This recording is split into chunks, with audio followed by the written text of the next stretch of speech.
da formação, né? Qual segmento que vocês atuam, onde, só para a gente poder deixar já tudo certinho. Então, onde quiser começar, que é Olha aí, maravilhosa. Ana Paula, eu trabalho na educação infantil, segmento creche há 7 anos, sou formada em letras e trabalho em educação há 14 anos. Meu nome é Flávia, sou formada em pedagogia, trabalho também com educação infantil há 5 anos. Pode falar, onde você atua, eu trabalho na EDI, jesuítas.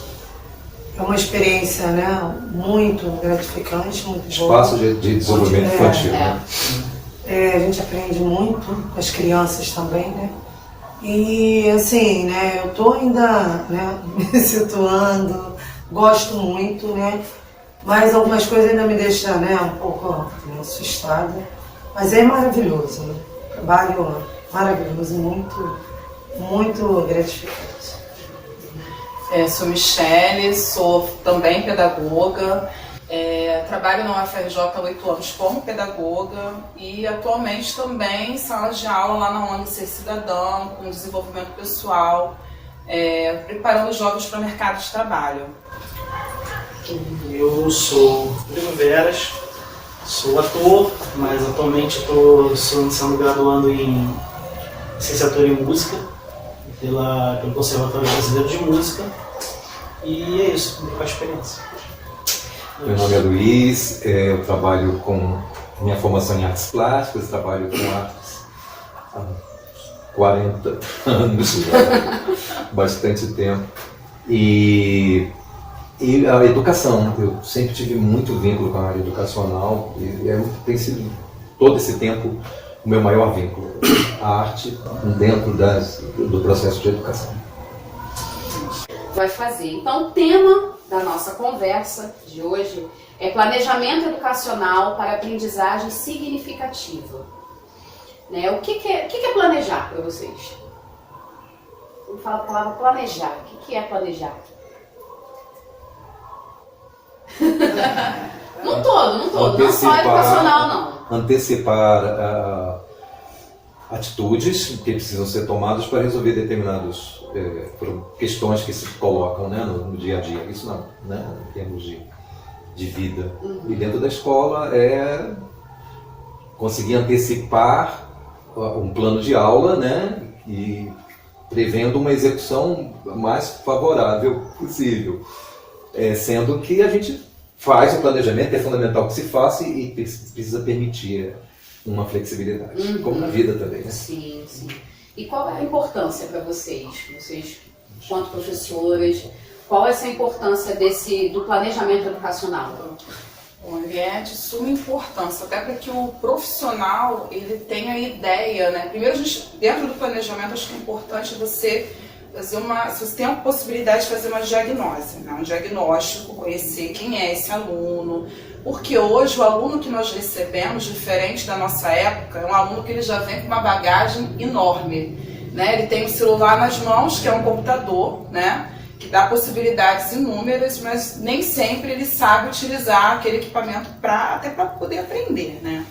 Então, como profissional de educação, eu percebo que é importante você entender quem é esse aluno que eu estou recebendo, conhecer as suas demandas, as suas necessidades e, claro, trazer ele para a realidade, porque cada instituição ela tem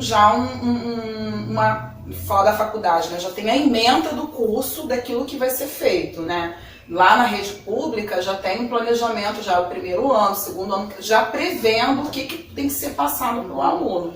Claro que o professor, né, ele recebe uma diversidade de alunos, né? A gente não tem assim uma homogeneidade, né? Todo mundo vem lá da educação infantil, né, que trabalha com educação infantil, já entrega o aluno já lá para o primeiro ano, que seria a alfabetização. Então cada um vai chegar no estágiozinho, você já tem um planejamento que você vai utilizar a cada bimestre.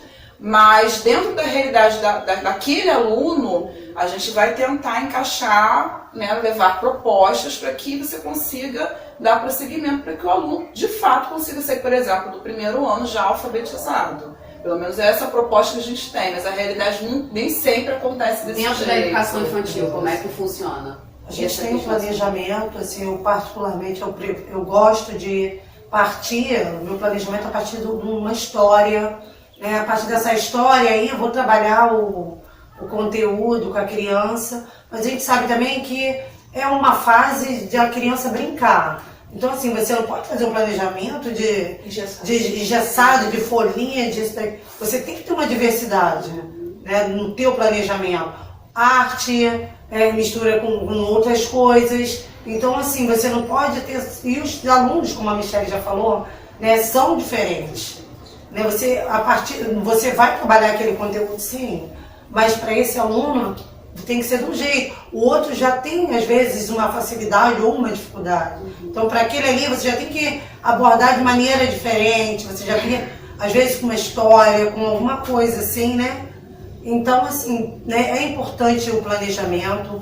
Quando você não tem planejamento, você fica perdido dentro de sala, você não consegue conquistar os seus alunos, você não consegue trazer os seus alunos, né, para aquela realidade ali. Então, planejamento é essencial dentro da educação. O planejamento é o que, como e para quê.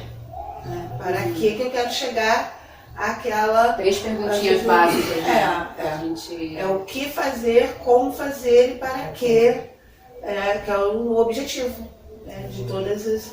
Porque todos os momentos são atividades, né? E nossa interação. Se a gente está perdida, aquelas crianças vão estar também, porque se a gente chega com uma atitude de vácuo, sem saber o que fazer, a gente perde completamente o domínio da situação, né? De que ali as pessoas estão aguardando, não é passivo, educação não é um processo passivo de ninguém, do alunado, não é de forma alguma, mas é uma condução, tem alguma coisa que está sendo esperado daquele condutor, de algum, né? Que vai... E percebe, Eles percebem quando você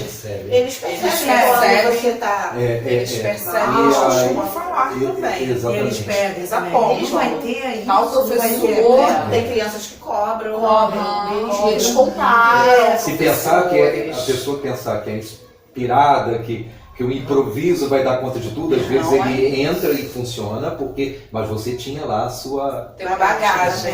E você tinha também o seu suporte ali, né, para não plano ficar... B. Como você planeja as suas aulas e quais os métodos que você utiliza? Pela minha formação, além de ter a minha formação nas artes plásticas, eu fui assistente de um pesquisador de teatro, muitos anos, o Augusto Boal, que tem uma metodologia muito conhecida, né? Todo mundo, que é o teatro do oprimido. Então, são dinâmicas muito bem sistematizadas. É um homem de teatro, talvez, assim, mais conhecido no mundo pela sistematização da obra dele para ser reaplicada, né? Replicada. E aí, o que acontece? Eu sempre tive muitas essas dinâmicas à minha disposição, porque participei de desenvolvimento do trabalho desde 86, quando nós fizemos um trabalho juntos. Ele esteve na frente de um trabalho em que eu participei e virei um assistente dele. Então, o meu trabalho é muito em cima do vivencial. A proposta, digamos assim, a metodologia é trabalhar, sim, alguns conteúdos virão, mas a forma é sempre uma forma que às vezes é até um pouquinho complicado, porque você chama muita atenção. Não é incomum terminar uma aula com as pessoas batendo palmas, porque eles saíram de um processo muito, às vezes, repetido, né, da inteligência lógico-matemática e linguística, de um É como a gente chama da aprendizagem mecânica, né? Parados os alunos e tal. E como o próprio Boal diz, os neurônios estão espalhados pelo corpo, eles não estão só no cérebro, né? Então, só que não pode ser só a forma, você não pode privilegiar só a abordagem, porque você tem uma proposta, afinal de contas, né? Senão vira um encanto também, uma flauta encantadora de serpentes, né? Na verdade, não é isso que você quer. Você quer conduzir as pessoas a determinadas reflexões, né, que estão ali no programa e tal, mas as dinâmicas vivenciais são muito importantes. Eu as utilizo muito. Quer dizer, os meus métodos se valem muito disso, né? Uma experiência que o teatro nos dá, os jogos teatrais e outras artes integradas, né? Porque é todo o processo de artes integradas. Vocês sabem o que é aprendizagem significativa? Já ouviram falar desse planejamento educacional da aprendizagem significativa? Desse termo, assim, exatamente. O termo em si eu não conheço, eu imagino o que seja. Passamos pela pedagogia, nós estudamos, acho que é David, como é que é o nome dele? Ai, Jesus, sei lá. Eu não consigo falar o Não, nome. é impressionante. Agora é porque a gente coloca, né? Eu não sei vocês, mas assim, eu tô lidando aqui, né? Pra mim é maravilhoso estar conversando com pessoas que já têm uma formação e tudo. Então, pra mim, eu falo que é uma troca, assim, daqui a pouco a bolinha tem que segurar aqui que eu já tô subindo. Mas é impressionante como às vezes a gente, enquanto a gente está estudando, a gente se atenta tanto e às vezes é uma cobrança tão grande do professor para que o aluno aprenda todas as técnicas, tudo aquilo ali, data, tudo tem data, tudo é o século não sei quanto, a data não sei de quando, é o autor tal. E quando a gente vem para a prática, a gente simplesmente faz. A gente simplesmente faz. Né? E quando a gente vê esse termo todo, é exatamente tudo isso que a gente faz. É sair dessa aprendizagem mecânica da época do professor, que é a escola tradicional, que o professor é que manda e o aluno simplesmente ele é passivo daquilo dali, ele simplesmente senta, escuta e decora. E ele não tem a troca. Né? Isso desde a criança, que a gente tem essa necessidade, né, da criança ficar sempre o tempo todo calada, né, ficar quieta, silêncio. Não, deixa a criança falar, deixa a criança expressar, deixa a criança... É o ser sem luz, é o A, né? Que Exatamente. É o ser sem luz. Essa expressão deveria ser mudada, não era? Entendeu? Não, gente, mas ela tem duas versões. Tem essa e tem uma outra. Que não é essa, se aposta de que seja essa. Esse aluno está relacionado, esse inicial é mais ligado ao alimento, ao nutriente, né? O ser nutriz, aquele que recebe, né? Sim. E aí ele recebe. Gostei dessa nutrição. Eu prefiro nutrir que luz. Ele recebe alimento. Existe essa etimologia defendida hoje em dia mais do que a anterior, né? Essa comentada do sem luz. Mas tem a ver com aquilo, até porque está ligado a alimento, adolescente. Existe uma lenda indígena para a peteca. Aliás, eu tenho um amigo indígena que fica muito chateado com isso, de lenda indígena. Ele diz: todo mundo tem histórias, só as nossas histórias é que são lendas. Acho que ele tem razão. Então, para não ficar mal com ele, eu inventei uma lenda, de que existe uma lenda. E esta lenda conta o seguinte: os indígenas da costa é o nome que se dá para o litoral, as praias, viviam em aldeias próximas ao grande coqueirão. Eles viviam trocando de lugar, porque gostavam de não gastar o lugar. Se já tivessem colhido, caçado e pescado muito numa praia, iam para outra praia, naquele infinito coqueirão, para que a vida florescesse na praia deixada. Numa dessas praias encontraram um índio que não era da tribo. E ele era bem diferente, porque tinha um rosto e uma voz de adulto, mas tinha um corpo de criança. Não se sabe o que ele fazia naquela praia sozinho, mas foi considerado um amigo. Mais que isso, um membro da tribo. Logo ele aprendeu a língua dos seus novos amigos. Ele passou a ser chamado de caçula, que quer dizer o filho mais novo, o menorzinho. E ele era muito valente. E fazia para ele um cocar mais alto do que de todos os outros da tribo. As pontas das penas alcançavam os cocares dos maiores índios da tribo. Mais uma coisa sobre caçula: ele subia nos coqueiros mais altos, não era pesado, tinha muita força nos braços, e por gratidão ele subia para vigiar e proteger todos de perigos que viessem do mar ou das florestas mais distantes. Ele ficava de guarda lá em cima, no cocar do coqueiro mais alto.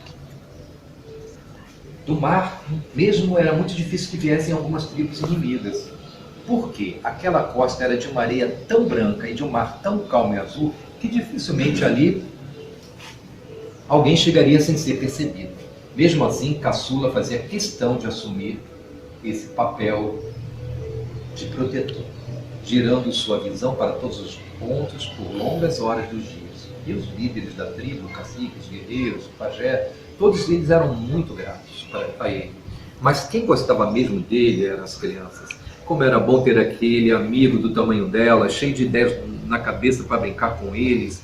As crianças achavam divertida a distância que ele fazia lançar a pequena flecha da zarabatana. E quando ele subia no coqueiro, era aquela filha de curumins e cunhãs que subia atrás como num jogo divertido. Numa dessas guardas, ele viu uma canoa gigantesca. Era muito grande mesmo e estava muito ao mar adentro. Havia uma grande rede parecida com aquela que eles dormiam, mas não havia nenhum gigante dormindo nela. O vento batia nela, vazia e fazia uma enorme barriga branca. Caçula contou sobre sua espantosa visão para o curumim que tinha chegado mais perto dele na subida do coqueiro. Esse curumim contou para a cunhã que estava mais abaixo, que desceu ainda um pouco mais, e contou para outro curumim que acabou de descer e foi correndo contar toda a tribo, que estava pescando numa outra parte da praia. Todos vieram para a praia e ao ver a enorme canoa que já se aproximava com pessoas muito estranhas, homens que tinham cabeleiras no queixo e nas bochechas e tinham mantos de peles e palhas estranhas sobre os corpos. Os indígenas ficaram tão espantados que não se armaram para se proteger. Estavam fascinados com o tamanho da grande canoa, intrigados com aqueles seres estranhos que chegavam. Quem seriam? Bom, o restante da história todos já sabemos. Neste dia não houve guerra. Ao contrário, os homens de queixo cabeludo deram alguns presentes a eles. E a partir desse dia, a vida daquela grande terra chamada Pindorama iria mudar para sempre. E a vida dos nativos dessa terra foi ficando perigosa, triste e difícil. E infelizmente isso não é uma invenção minha. O tempo passou e passou muito tempo daquele primeiro contato. A tribo continuou trocando de praias e numa dessas trocas não se viu mais o caçula. Achavam que ele teria subido no coqueiro mais alto que podia existir para falar, brincar e morar com o Tupã. E deve ser o que aconteceu mesmo. Porém, com muita saudade dele, as crianças nas praias fizeram um saquinho de palha cheio de areia, onde amarraram bem apertadinhas penas das grandes aves que achavam no chão. Um brinquedo que tinha que bater forte com a palma da mão para que ele subisse bem alto, assim como subiu o caçula. E com esse brinquedo inventaram outras brincadeiras. Assim nasceu a peteca. Que texto. E aí, essa ideia. A peteca é uma invenção indígena brasileira. Em outros lugares do mundo é chamada de indiaca, né? E tem até torneios. Tem. Fora do Brasil existem organizações que fazem concursos e torneios de peteca. Está dentro das Olimpíadas através do Badminton, né? Que usa também a petequinha. É uma coisa incrível, como legado para a humanidade, né? Um brinquedo nosso.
Vai!